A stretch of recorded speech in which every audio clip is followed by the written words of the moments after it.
You can have a one-page workable marketing plan. It does not have to be a binder full of information and ideas. Oftentimes, those can just be wasted because you can't actually execute on it. Hmm. So fundamentally, what you want to have, and this will go back to what I talked about earlier, but you want to have like as part of core to everything that you do, why do I do what I do and who do I do it for?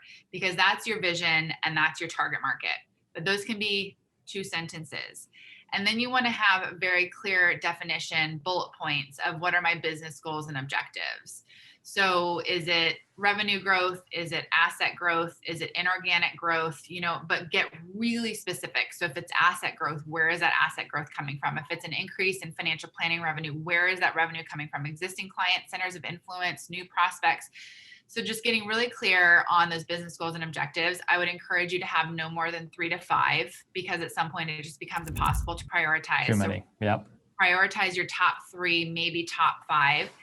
And then the rest, so let's say that's the top third of one page. The rest of the document, the one page, can just be about how am I going to reach those business goals and objectives? What are the things that I'm going to focus on that I know I can execute on in my business tomorrow? I don't have to spend a lot of time like getting set up and ready to go, but what can I start doing?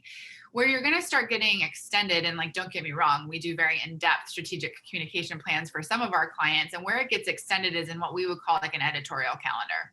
So that's in just mapping out what content are we creating and when, and making sure there's a strategy behind it, that there is a cohesiveness to the content that we're creating, and that there's a purpose behind the type of content that we're creating.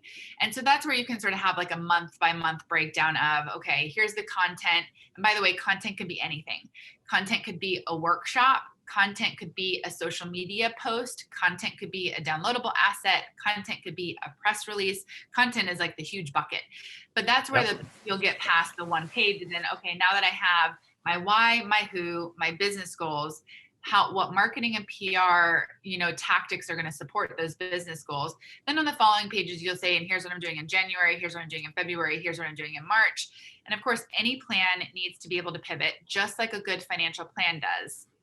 Mm-hmm. Whatever we went through last year, the best financial advisors were those that were able to help their clients navigate that, not because they had all the answers, but because they were able to guide them through what we were all experiencing.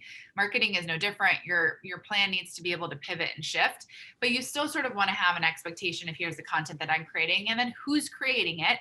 And that's where your plan should also be a bit of an accountability mechanism. And your plan should also have intended outcomes. So, I'm going to invest in, let's say, LinkedIn advertising. I'm going to expect that I get this out of it. And then you need to be tracking to that metric specifically, whether it's pay-per-click advertising, investing in SEO, launching a podcast, doing a video series, hosting virtual workshops, like whatever it might be. You need to have very specific intended outcomes, but it doesn't have to be overcomplicated.